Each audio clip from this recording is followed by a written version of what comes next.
3, 2, 1.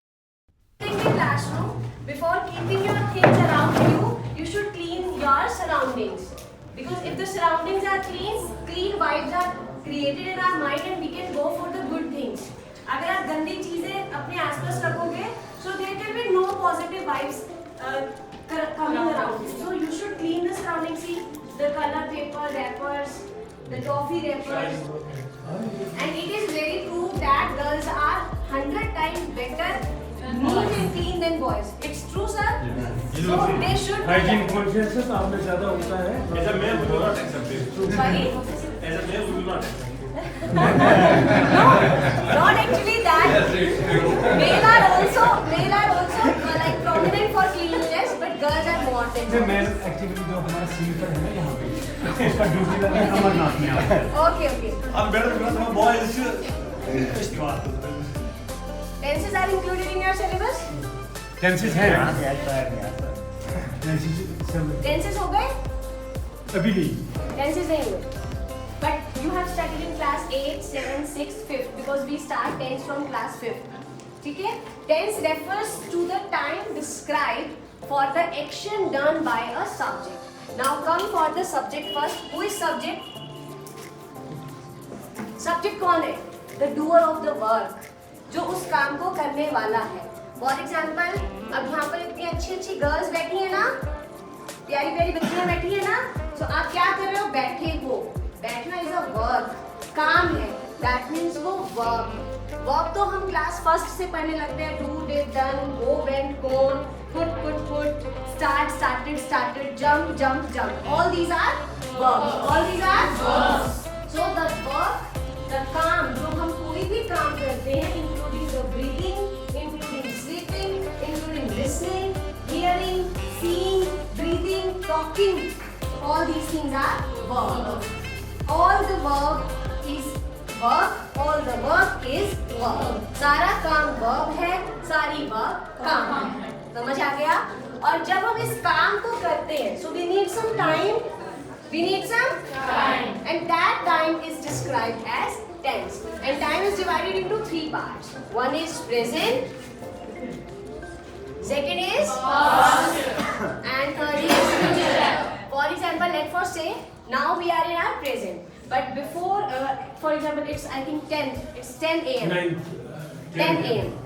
10 something. So when you entered the school, it was your past. And when you will leave the school, it will be your future. Similarly, the day coming tomorrow, that is future. The day has gone, that is past. And the day is in progression is present. जो समय चल रहा है वो present है. For example, 2025 is present, 2024 was the past, and 2026 is the future. So और अब हम क्या कर रहे हैं? आज भी हम काम कर रहे हैं. Same काम हम next year भी करेंगे. Throughout the life हम करते रहेंगे. It means हम क्या करते हैं? Tenses तो हम कर ही रहे हैं ना. So present refers to the time in progression. And past refers to time has passed or gone, we can say that. Future, the time will come. जो आएगा. Before understanding the concept tense, we should understand 2 terms most prominently, that is the subject. It should be clear first and then verb. Until unless you get the concept of verb and subject clearance, you cannot understand the concept of tense. And voice, narration, or we say reported speech, all these concepts are related to tense. So before understanding the concept tense, we should understand 2 terms, that is subject and verb. If we go with the subject is of 2 types. You can say how many types of subject? Yes. Name them. अभी बताया आप क्या है? Subject है. Subject है. आपका कुछ नाम है. फॉर एग्जाम्पल, बच्चे, what's your name? By sitting only you can say your name. Ishrat. So Ishrat is her name. And yours? बैठ के बता दो. मुस्कान. So जब भी किसी चीज का कोई नेम होता है, वो क्या बन जाती है? नाउन. सबसे पहला कंसेप्ट क्लास फर्स्ट में एंट्री करते ही क्या सिखाते हैं? नाउन. आप सब नाउन हो, मैं भी नाउन हूँ. Chart paper, fan, bulb, even the hairs, आपका दुपट्टा, आपका मास्क, आपका स्कार्फ, एवरीथिंग इज नाउन। सब कुछ नाउन है। नाउन की एक कॉमन सी डेफिनेशन मैंने खुद के अकॉर्डिंग समझने के लिए बनाया है, क्या कि मेरे चारों तरफ जो भी है, whether living whether non living, वो सब क्या है? नाउन। ठीक है, हमको क्या सिखाया जाता है? Name of the place, person और थिंग। हमने उसको क्या कर दिया? रिवाइव कर दिया, रिव्यू करके हमने एक सिंपल सा इजीएस्ट डेफिनेशन बना दिया। वो क्या है कि मेरे इधर भी जो है वो नाउन है, मेरे इधर भी जो है नाउन है, आगे भी नाउन है और पीछे भी नाउन है, और मैं खुद भी एक नाउन। Clear to you? अगली बात, नेक्स्ट क्या है? Pronoun. Second is pronoun. Pronoun is, अब जैसे आप क्या है, आपका नाम है मुस्कान, मुस्कान के बाद आप क्या लगाते हैं? फॉर एग्जांपल शी है ना, शी। जब मैं डायरेक्ट उसको क्या नहीं कर रही हूँ, डायरेक्ट मैं एड्रेस नहीं कर रही हूँ, यहाँ मैं डायरेक्ट नेम बुलाती हूँ किसी का, यहाँ पे मैं डायरेक्ट नेम नहीं बुलाती हूँ। जैसे बोलूंगी ना कि इशरत इधर आओ, और मैं कहूंगी वो लड़की इधर आओ या उस लड़की को बुला के लाओ, तो मैंने उसका नेम नहीं लिया, तो वहां पर क्या हो जाएगा? मैं इसको इजीली समझने के लिए बोलती हूँ सरनेम। जैसे हमारा सरनेम होता है ना, खान लगा रहे हैं या कुछ भी लगा रहे हैं, शर्मा लगा रहे हैं, वर्मा लगा रहे हैं, कुमार लगा रहे हैं, कुछ भी लगा रहे हैं, आप अपने फादर का नेम पीछे यूज करते हैं, तो वो क्या है? सरनेम और सबनेम। मैं तो क्या बोलती हूँ इसको? सरनेम और सबनेम, फॉर इजी अंडरस्टैंडिंग, कि मुझे समझ में आ जाए। तो नाउन क्या है? यहाँ पर मुस्कान है, और मुस्कान का प्रोनाउन क्या है? शी।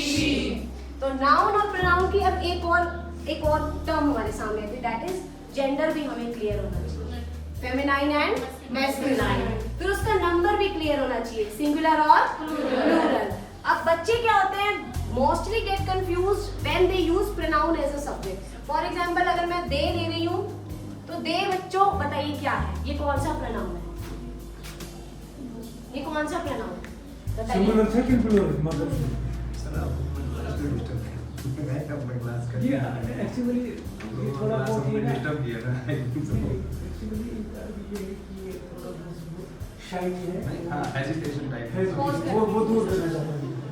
हेजिटेशन कभी भी नहीं करना। Being a girl you should be a warrior. ठीक है, कभी किसी चीज से डरना नहीं है। I am a girl, I never feel scared of anything because I know this world is mine. ठीक है, मैंने एक इंग्लिश में पोएम लिखा है, और वो पोएम, मेरे को पोएम लिखने का बड़ा शौक है।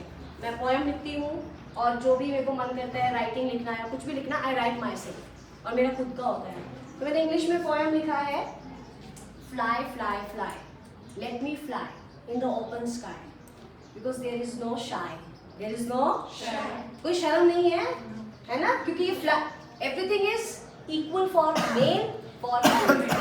Education is more important for a female than a male. So you are girls, घर पे जाके इतना टाइम दिया करो स्टडी को, जो पढ़ के जा रहे हो उससे एक्स्ट्रा एक्सप्लोर करके आया करो, सर से पूछो, सर को भी 2 बातें आपसे सीखने को मिलेंगी, आपको भी 2 बातें सर से सीखने को मिलेंगी, because no one is perfect, no one is perfect, even I am not a perfect person, sir is not perfect person, even in the world there is no perfect person.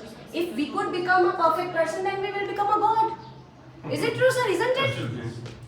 यही है ना, अगर हम perfect हो जाएंगे, कोई भी हमारे अंदर फ्लॉज नहीं होंगे, कोई कमियां नहीं होंगी, तो हम क्या बन जाएंगे? गॉड बन जाएंगे. फिर हम वही सारी चीजें अपने कंट्रोल में कर लेंगे. Can we control anything? Can we control our breathing? So we should learn all this. Learning is a long process. Throughout your life you should learn. Clear? तो दे क्या है? थर्ड पर्सन प्लूरल प्रोनाउन है. Noun कितने type का होता है? 5 type. Common, proper,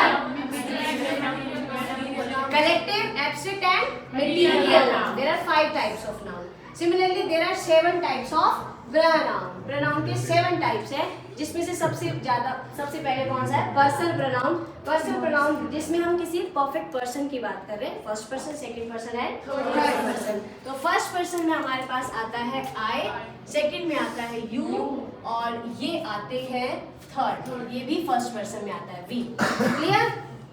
clear? First person plural, second person भी plural, और थर्ड पर्सन में प्लूरल और singular. Is it okay for today? और you want to study more? Okay?